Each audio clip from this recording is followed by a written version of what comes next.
Good morning, students. This is class 7, English grammar, chapter number 8. The name of the chapter is finite and non-finite verbs. Today we will study about the finite and non-finite verbs in this chapter. There are two kinds of the verb. दो प्रकार के verb होते हैं. One is finite and another is non-finite verb. Finite verb, the finite verb changes with the person and number of the subject. It has present or past form. Finite verb होते हैं जो sentence में subject होता है उसके person, जैसे first person, second person, third person जो आपने पढ़ा था उसके अनुसार, और number singular and plural number. Noun में, नाउन या प्रोनाउन अगर जो भी है, सब्जेक्ट है जो करता है उसमें वो नंबर के हिसाब से, जो अगर सिंगुलर है या प्लूरल है, इस हिसाब से फाइनाइट वर्ब चेंज होता रहता है. ये प्रेजेंट फॉर्म में भी हो सकता है, प्रेजेंट भी हो सकता है, और ये पास्ट फॉर्म में भी हो सकता है. This means finite verb has tenses. इसका मतलब ये होता है कि फाइनाइट वर्ब में टेंस होता है. हम लोगों ने टेंस पढ़ा है, past tense, present tense and future tense. इस प्रकार से वो टेंस चेंज होते रहते हैं. Every sentence must have a finite verb. हर सेंटेंस का एक फाइनाइट वर्ब होता है. Look at the example. हम लोग एग्जाम्पल देखते हैं. Kurt thinks that he is a great musician. Kurt सोचता है कि वह एक ग्रेट म्यूजिशियन है. यहाँ पे देखिएगा सिंगुलर पर्सन है, यहाँ पर्सन की बात कही गई है. देखिए यहाँ पे सिंगुलर पर्सन है और नंबर की बात कही गई है, तो यहाँ पे नंबर एक ही व्यक्ति है, इसलिए यहाँ पे थिंग्स लगा है. THI थिंग के साथ एस का प्रयोग किया गया है क्योंकि ये प्रेजेंट टेंस में प्रेजेंट इंडेफिनिट है, तो वो एक व्यक्ति के लिए एस का प्रयोग किया गया है. कर्ट समझते हैं कि वह एक ग्रेट म्यूजिशियन है. The verb thinks as a subject. अब देखिए थिंग्स का एक सब्जेक्ट है, वो कौन है? कर्ट है. Form, its form is determined by the number and the person of its subject namely Kurt. और ये इसके जो फॉर्म है, वर्ब का फॉर्म, इस पर डिपेंड करता है कि इसका सब्जेक्ट कौन है और इसके पर्सन की फर्स्ट पर्सन है, सेकंड पर्सन है. दूसरी बात यह है कि ये इसके नंबर कितने, दैट इज मीन्स कि सिंगुलर है कि प्लूरल है. तो सब्जेक्ट के अनुसार ही हमारा वर्ब जो है वो डिसाइड होता है. Verb which are thus limited by the number and person of their subject are called finite verb. इस प्रकार से हम लोग ये कह सकते हैं कि सब्जेक्ट वो चाहे सिंगुलर हो या प्लूरल हो या किसी भी पर्सन का होता है, उसी हिसाब से हम लोग वर्ब का प्रयोग करते हैं. फाइनाइट वर्ब में हमेशा वर्ब सब्जेक्ट के अनुसार ही रखा जाता है. आपने देखा होगा कि जब भी हम लोग वर्ब का प्रयोग करते हैं, फर्स्ट हम लोग ये क्या देखते हैं कि उसका सब्जेक्ट कौन है और वो कितने लोग हैं, या सिंगुलर है कि प्लूरल है. अगर हम लोग सिंगुलर, यहाँ पे जैसे कर्ट है, कर्ट यहाँ सिंगुलर है इसलिए हम लोगों ने यहाँ पे थिंग्स लगाया. अगर यहाँ पे दे होता या बॉयज होता या ज़्यादा लोग होते तो हम लोग थिंग्स नहीं लगा के यहाँ पे हम लोग थिंक करते. इस तरह से हम लोग ये कह सकते हैं कि ये जो ये लिखा है कि वर्ब जो इसका फॉर्म डिटरमाइन करता है और वर्ब लिमिटेड रहता है, तो इसी प्रकार से लिमिट हो रहा है कि यहाँ पे अगर पर्सन चेंज हो जाते हैं, सब्जेक्ट चेंज होता रहता है, उसी प्रकार हम लोग भी वर्ब को चेंज करते हैं. हमारा वर्ब उसी प्रकार से लिमिटेड होता है. Some other point. अब देखिए कुछ चीज़ों को समझने के लिए कि where there are string of the verbs in a sentence one after another as in you should have been listening. The first verb in the sequence is usually the finite verb. अब हम लोग अब देखते हैं कि अगर किसी भी सेंटेंस में एक के बाद एक कई वर्ब आ रहे हैं, देखिए यहाँ पर should, have been, listening, कई वर्ब हैं, तो हम लोग ये समझते हैं कि जो पहला वर्ब होता है वो फाइनाइट वर्ब, हमेशा फाइनाइट वर्ब ही होता है. Next one, the verbs to be, have, do are very frequently used in the English in their finite form. अब देखिए टू बी वर्ब कौन सा होता है? Is, am, are, was verb. ठीक है. हैव का वर्ब कौन सा है? Has, have, had. डू का वर्ब कौन सा है? Do, does, did. ये जो होता है, ये जो सारे वर्ब हैं टू बी के वर्ब, हैव के वर्ब और डू के वर्ब जो है वो हमेशा हम लोग इंग्लिश लैंग्वेज में यूज़ करते रहते हैं और ये हमेशा फाइनाइट वर्ब होता है। आप देख लीजिए, इज़ है, are, was, were, is, am, are, was, were, has, have, had, जो भी हम लोग यूज़ करते हैं। इज़ हम लोग सिंगुलर के लिए यूज़ करते हैं, आर हम लोग प्लूरल के लिए यूज़ करते हैं, वाज हम लोग टेंस पास्ट टेंस के लिए यूज़ करते हैं, इज़ का प्रयोग किया हम लोगों ने प्रेजेंट टेंस के लिए किया। हम लोग अगर एम का प्रयोग करते हैं तो आई के साथ और प्रेजेंट टेंस में यूज़ करते हैं। इस प्रकार से हम लोग ये देखते हैं कि to be verb, have verb और डू वर्ब हमेशा फाइनाइट वर्ब ही होता है और सब्जेक्ट के अनुसार ये बदलते रहते हैं, सब्जेक्ट के अनुसार ही हम लोग उसका प्रयोग करते हैं। Next one, verbs like can, could, shall, should, will, would, might are always the finite verb. Can, could का प्रयोग देखिए, कैन का प्रयोग हम लोग प्रेजेंट टेंस में करते हैं, कुड का प्रयोग पास्ट टेंस में करते हैं। शैल, शुड, शैल का प्रयोग हम लोग फ्यूचर टेंस के लिए करते हैं, विल का प्रयोग भी हम लोग फ्यूचर टेंस के लिए करते हैं। जब कोई पास्ट की बात बतानी होती है तो हम लोग वुड का प्रयोग करते हैं। माइट भी मे का पास्ट टेंस माइट है। इस तरह से हम लोगों ने ये देखा जो वर्ब है ये सब can, could, shall, should, will, would, might का प्रयोग हम लोग टेंस के हिसाब से करते हैं। Next one, imperative verbs are, imperative verb होते हैं फाइनाइट वर्ब होते हैं, जैसे go away, put that down. Imperative है, इसमें आदेश दिया गया है, ये हम लोग इन फाइनाइट वर्ब का प्रयोग करते हैं। Non finite verb, these verbs are not limited by the subject, person, number और टेंस। जैसा कि हम लोगों ने पढ़ा है कि फाइनाइट वर्ब में जो पर्सन और नंबर के साथ ये अनुसार ही हम लोग फाइनाइट वर्ब का प्रयोग करते हैं, लेकिन नॉन फाइनाइट वर्ब में ऐसा नहीं है। सब्जेक्ट, पर्सन, नंबर या टेंस के हिसाब से हम लोग नॉन फाइनाइट वर्ब का प्रयोग नहीं करते हैं।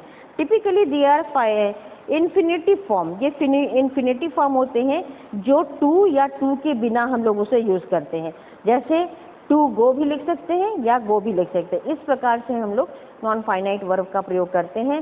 नॉन फाइनाइट वर्ब में आईएनजी फॉर्म भी होता है और ईडी फॉर्म भी होता है। Example, she tiptoed around the house to so not to awake, not to wake anyone. To wake, यहाँ पे देखिए टू वेक जो है वो शी से कोई इसका रिलेशन नहीं है। यहाँ पे शी की जगह दे भी होता तब भी यहाँ पे टू वेक होता, आई होता तब भी यहाँ पे टू वेक होता। ठीक है, सिंगुलर रहे या सिंगुलर नंबर रहे चाहे प्लूरल नंबर रहे, यहाँ पे टू वेक ही होता है, ये टू वेक चेंज नहीं होता। तो नॉन फाइनाइट वर्ब में यही बताया जाता है कि ये टू वेक का हम लोग जो टू का प्रयोग करते हैं ये यहाँ पे सब्जेक्ट के हिसाब से इसको हम लोग चेंज नहीं करते। Next one, walking down the Parker road, he was bothered by the traffic police. Next one देखिए, अब यहाँ पे देखिए वॉकिंग है, walking down the Parker road, और यहाँ वॉकिंग ये नॉन फाइनाइट वर्ब है, ये वर्ब उसमें कर्ता के अनुसार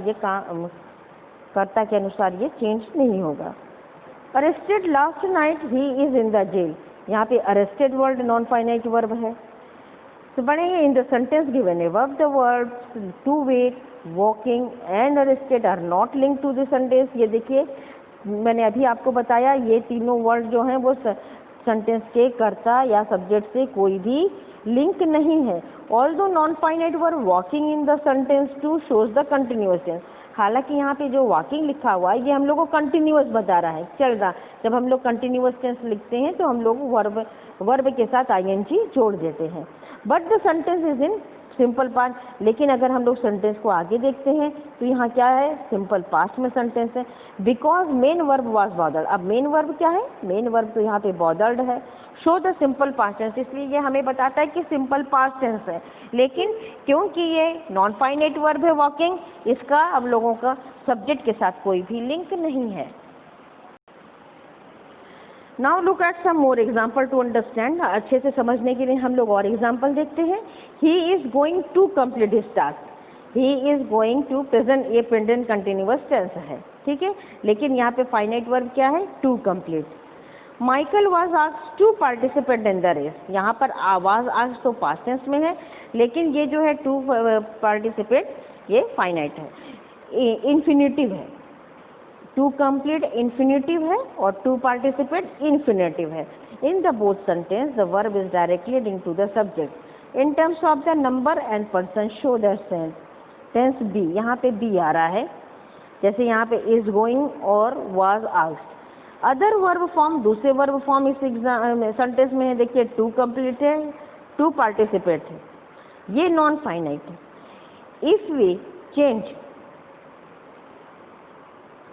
we change the subject and the verb accordingly, अगर हम लोग सब्जेक्ट को या वर्ब को इसके अनुसार चेंज करते हैं, this non finite verb will not change in their form. और ये जो हम लोग अगर इसको चेंज भी कर लेंगे, यहाँ पे सब्जेक्ट भी चेंज कर दें और हम लोग इसमें वर्ब भी चेंज कर दें, लेकिन टू कंप्लीट, टू पार्टिसिपेट, ये नॉन फाइनाइट वर्ब कभी भी चेंज नहीं होगा, ये एज इट इज ही रहेगा। नेक्स्ट वन देखिए और example, they are going to complete their task. देखिए he is going to complete his task, they are going to complete his task. यही बताना चाह रही हूँ कि टू कंप्लीट जो है ये चेंज नहीं होगा नॉन फाइनाइट में। Cyrus is asked to participate, यहाँ माइकल की जगह हम लोगों ने साइरस लिखा है। यहाँ पे देखिए वाज आस्क्ड की जगह इज आस्क्ड लिख दिया, ये पास्ट टेंस था, इसको हमने प्रेजेंट टेंस कर दिया, लेकिन टू पार्टिसिपेट जो है वो एज इट इज ही रहा, ये चेंज नहीं हुआ। यही कहा जा रहा है कि नॉन फाइनाइट वर्ब जो है वो चेंज नहीं होता है, किसी भी टेंस के अकॉर्डिंग या किसी भी सब्जेक्ट के अकॉर्डिंग ये टेंस, ये नॉन फाइनाइट नहीं चेंज होगा।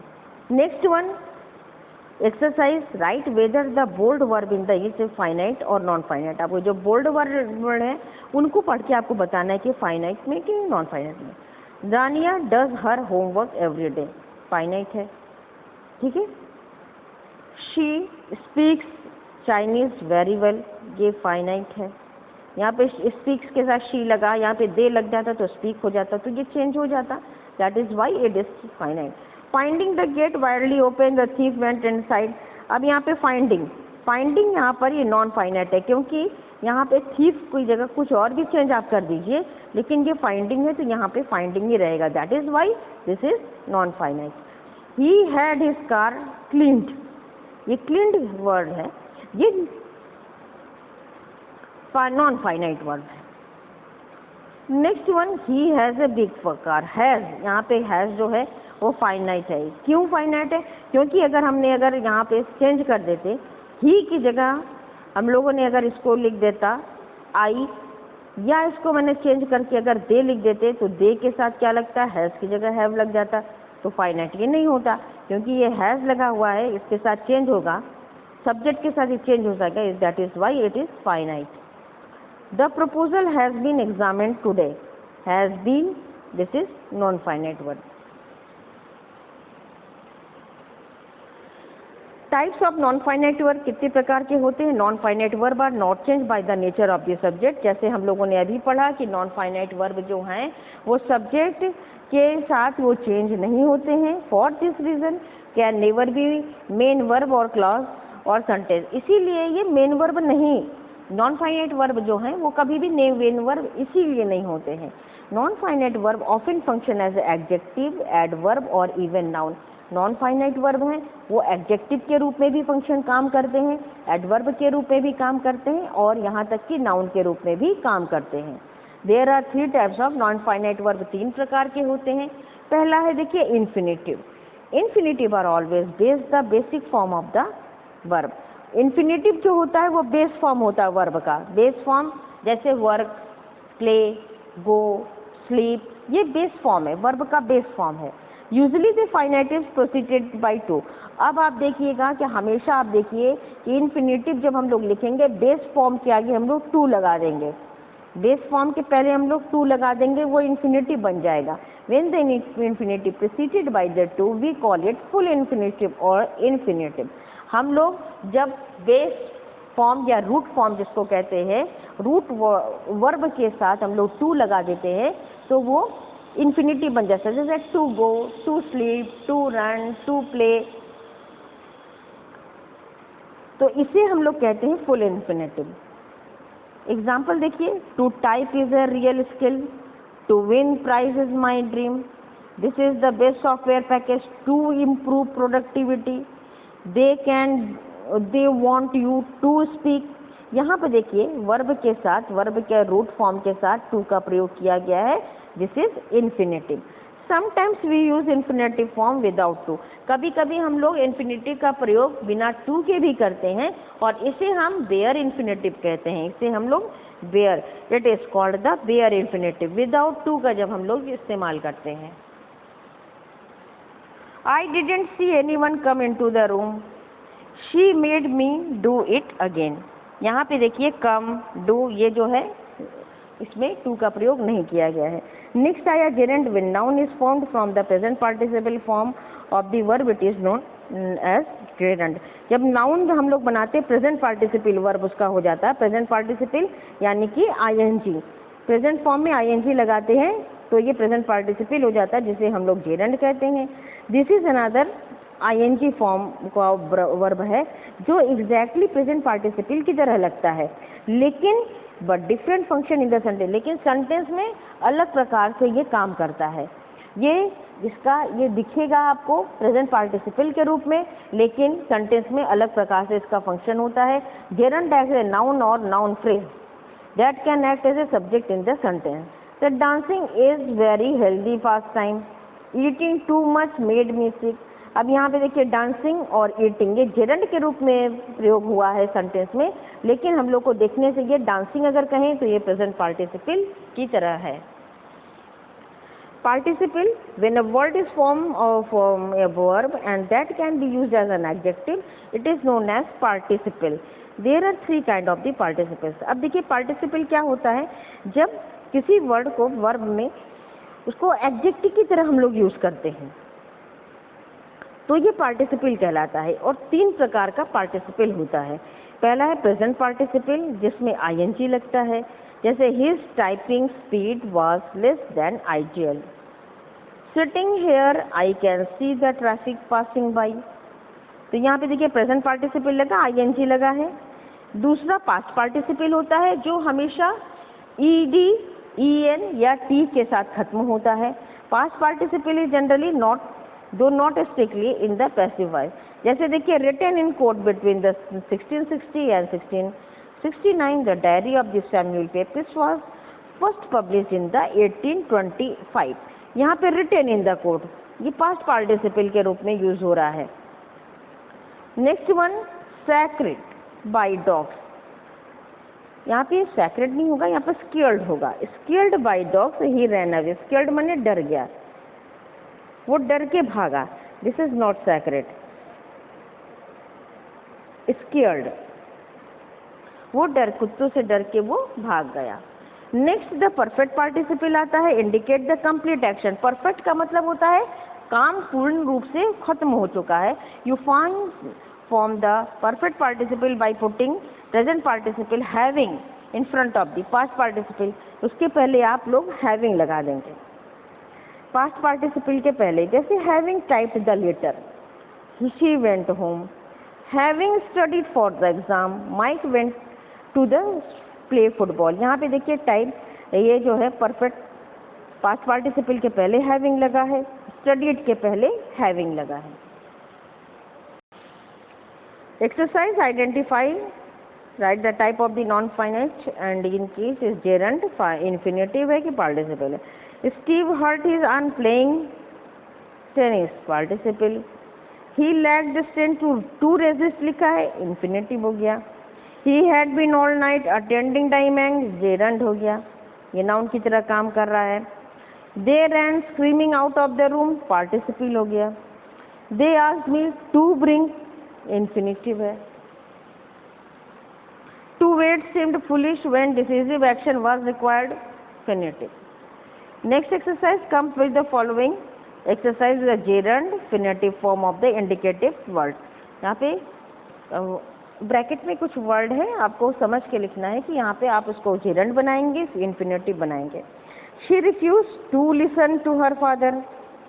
Students want to get good grades. Many drivers avoid driving in the traffic. Do you feel like eating hamburger? I can't imagine jumping out of a flying jet. She decided to move in another city. यहाँ पे हम लोगों ने infinitive में to लगाया है और Geraint में आईएनजी, वर्ब के साथ आईएनजी का प्रयोग करके हम लोगों ने इसे जेरेंट और इन्फिनेटिव बनाया है। Next, combine the following simple sentence into simple. I have engaged a private tutor, he will teach me. इन दो सेंटेंस को आपको वन सेंटेंस बनाना है इन्फिनेटिव लगाकर। I have engaged a private tutor to teach me English. To infinitive मैंने आपको बताया है कि टू के साथ वर्ब को लगाया जाता है। The proposal is quite unreasonable, I can not be accepted, it can not be accepted, this proposal is too unreasonable to accept. Next one, I speak the truth, I am not afraid of it, I am not afraid to speak the truth. He has 5 children, he must provide for them. He has 5 children to provide for them. He collects old stamps, it is his hobby. It is his hobby to collect old stamps, to collect. He is so weak, he cannot walk without help. He is too weak to walk without help. Combine the following pair of the sentence using participle. He was rejected by his family, he decided to become a monk. Rejected by his family, he decided to become a monk. Participle लगा के हम लोगों को दोनों sentence को combine करना है। Who is that pretty girl? She is sitting in the corner. Who is that pretty girl sitting in the corner? Many people were invited to the party. Most of them didn't turn up. Most of the people invited to the party didn't turn up. I didn't know what to do, I called the police. Not knowing what to do, I called the police. He was sitting at the table. Table was covered with the papers. He was sitting at the table covered with the papers. Who is that girl? She is dancing with your brother. Who is that girl dancing with your brother? These are all the exercises. You do the exercise in your book. Thank you.